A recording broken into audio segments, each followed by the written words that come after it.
నైరుతి రుతుపవనాలు చురుగ్గా కదులుతున్నాయి. వీటి ప్రభావంతో చాలా చోట్ల వర్షాలు కురుస్తున్నాయి. రాబోయే 2-3 రోజుల్లో నైరుతి రుతుపవనాలు మధ్య అరేబియా సముద్రంలోని మరికొన్ని ప్రాంతాలకు విస్తరించనున్నాయి. గోవా, మహారాష్ట్ర, ఆంధ్రప్రదేశ్లోని కొన్ని ప్రాంతాలు, కర్ణాటకలోని మరికొన్ని ప్రాంతాలు, తమిళనాడులోని మిగిలిన ప్రాంతాలకు రుతుపవనాలు విస్తరించనున్నాయి. నైరుతి బంగాళాఖాతం, పశ్చిమ మధ్య, తూర్పు మధ్య, ఈశాన్య బంగాళాఖాతంలోని మరికొన్ని ప్రాంతాలు, ఈశాన్య రాష్ట్రంలోని కొన్ని ప్రాంతాల్లోకి రుతుపవనాలు మరింతగా విస్తరించడానికి పరిస్థితులు అనుకూలంగా ఉన్నాయని భారత వాతావరణ శాఖ ప్రకటించింది. అటు దక్షిణ తెలంగాణ, దానిని ఆనుకొని ఉన్న తీర ప్రాంత ఆంధ్రప్రదేశ్, యానాం పరిసరాల్లో ఉపరితల ఆవర్తనం కొనసాగుతోంది. రుతుపవనాల రాకకు ముందు రాష్ట్రంలోని పలు ప్రాంతాలను తొలకరి జల్లులు పలకరిస్తున్నాయి. ఇవాళ, రేపు, ఎల్లుండి రాష్ట్రంలోని చాలా జిల్లాలలో అక్కడక్కడ తేలికపాటి నుండి ఓ మోస్తారు వర్షాలు కురిసే అవకాశం ఉంది. అక్కడక్కడ భారీ వర్షాలు కురుస్తాయి. కొన్ని జిల్లాల్లో ఉరుములు, మెరుపులతో పాటు గంటకు 40 నుండి 50 కిలోమీటర్ల వేగంతో ఈదురు గాలులతో కూడిన వర్షాలు కురిసే అవకాశం ఉందని హైదరాబాద్ వాతావరణ శాఖ తెలిపింది. ఇక రాష్ట్రంలోని మహబూబ్ నగర్, రంగారెడ్డి, వికారాబాద్ జిల్లాలకు ఆరెంజ్ అలర్ట్ జారీ చేశారు. హైదరాబాద్, మేడ్చల్, మల్కాజ్గిరి, మంచిర్యాల, నాగర్ కర్నూల్, నల్గొండ, పెద్దపల్లి, యాదాద్రి భువనగిరి జిల్లాలకు వాతావరణ శాఖ ఎల్లో అలర్ట్ జారీ చేసింది.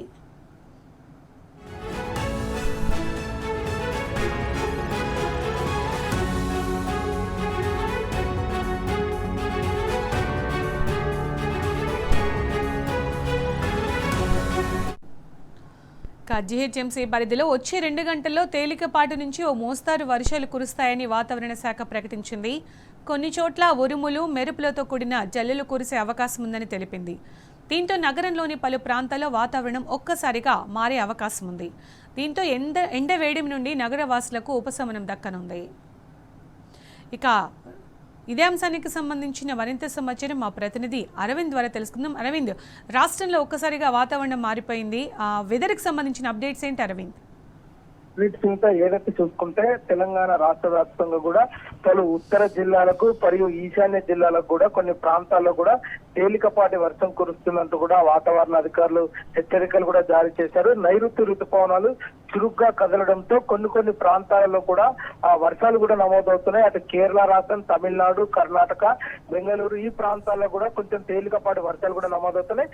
దాని ఎఫెక్ట్ ఇటు తెలంగాణ పైన కూడా, అటు ఆంధ్రప్రదేశ్ పైన కూడా మరికొన్ని రోజుల్లో వచ్చే అవకాశాలు ఉన్నాయంటూ కూడా వాతావరణ అధికారులు తెలియజేశారు. ప్రధానంగా ఏదైతే ఈ రోజు అంటే కొన్ని ప్రాంతాల్లో కర్ణాటక, గోవా అంతర్గత మహారాష్ట్ర మరియు ఆంధ్రప్రదేశ్ లో కొన్ని ప్రాంతాలు, తమిళనాడు ఈ మెజారిటీ ప్రాంతాల్లో కూడా నైరుతి బంగాళాఖాతంలోకి మరియు ముందు విస్తరిస్తాయని, అలాగే పశ్చిమ బంగాళాఖాతంలో కూడా కొన్ని ప్రాంతాల్లో దాని వల్ల కూడా అటు వాయు బంగాళాఖాతంలో ఇటు ఈ 3 ప్రాంతాల్లో కూడా దీని వల్ల కూడా ఎఫెక్ట్ ఉండే అవకాశాలు ఉన్నాయి.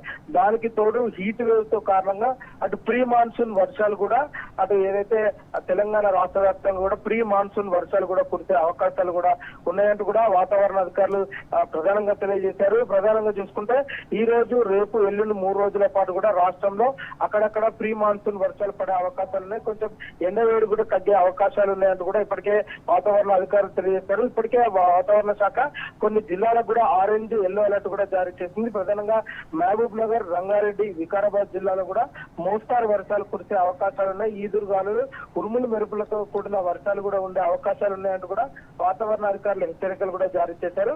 ఎల్లో అలర్ట్ మాత్రం చూసుకుంటే మేడ్చల్, మల్కాజ్గిరి, హైదరాబాద్, మంచిర్యాల, నాగర్ కర్నూల్, నల్గొండ, పెద్దపల్లి, యాదాద్రి భువనగిరి జిల్లాలో మాత్రం అక్కడ కూడా వర్షం కురుస్తుంది. ఉరుములు, మెరుపులతో కూడుకున్న వర్షం ఉంటుంది. ఎక్కువ పిడుగులు పడే అవకాశాలు కూడా ఉన్నాయంటూ కూడా వాతావరణ అధికారులు తెలియజేశారు. ఈ రాష్ట్రాల్లో మాత్రం ప్రీ మాన్సూన్ వర్షాలే, పూర్తిగా నైరుతి రుతుపవనాల వర్షాలు కాదు, జస్ట్ ప్రీ మాన్సూన్ వర్షాలు కాబట్టి ఏదైతే నైరుతి రుతుపవనాలు ముందస్తుగా పడే ప్రీ మాన్సూన్ వర్షాలే కాబట్టి వాతావరణ అధికారులు స్పష్టంగా తెలియజేశారు. అటు జిహెచ్ఎంసీ పరిధిలో కూడా రానున్న 2 గంటల పాటు కూడా ఉరుములు, మెరుపులతో కూడా వర్షం ఉండే అవకాశాలు కూడా ఎక్కువగా ఉన్నాయి. ఏదైతే హైదరాబాద్ ప్రాంతంలో అటు మేజర్ ప్రాంతాల్లో ఉన్న అందరూ కూడా అప్రమత్తంగా ఉండాలి. ఎక్కువ శాతం ఈశాన్య వైపు కూడా వర్షాలు పడే అవకాశాలు ఉన్నాయంటూ కూడా వాతావరణ అధికారులు హెచ్చరికలు కూడా జారీ చేశారు. ఏమైనప్పటికీ తెలంగాణలో మాత్రం అటు ఉత్తర జిల్లాలో మాత్రం ఇప్పటికే కొన్ని ప్రాంతాల్లో వర్షం తీవ్రంగా పడుతుంది. భారీ వర్షాన్ని కూడా చెప్పుకోవచ్చు. అటు హైదరాబాద్ లో మాత్రం కొన్ని ప్రాంతాల్లో తేలికపాటి వర్షం ఉన్నది. అటు వికారాబాద్ రంగారెడ్డి జిల్లాలో కూడా కొన్ని ప్రాంతాల్లో మాత్రం కూడా తేలికపాటి వర్షాలు కూడా కురిసే అవకాశాలు ఉన్నాయంటూ కూడా వాతావరణ అధికారులు తెలియజేశారు. ఏదేమైనప్పటికీ రాగల 3 రోజుల పాటు కూడా ఇదే వర్షం కొనసాగుతుందంటూ కూడా ఇప్పటికే వాతావరణ అధికారులు హెచ్చరికలు జారీ చేశారు. Right Aravind, thank you.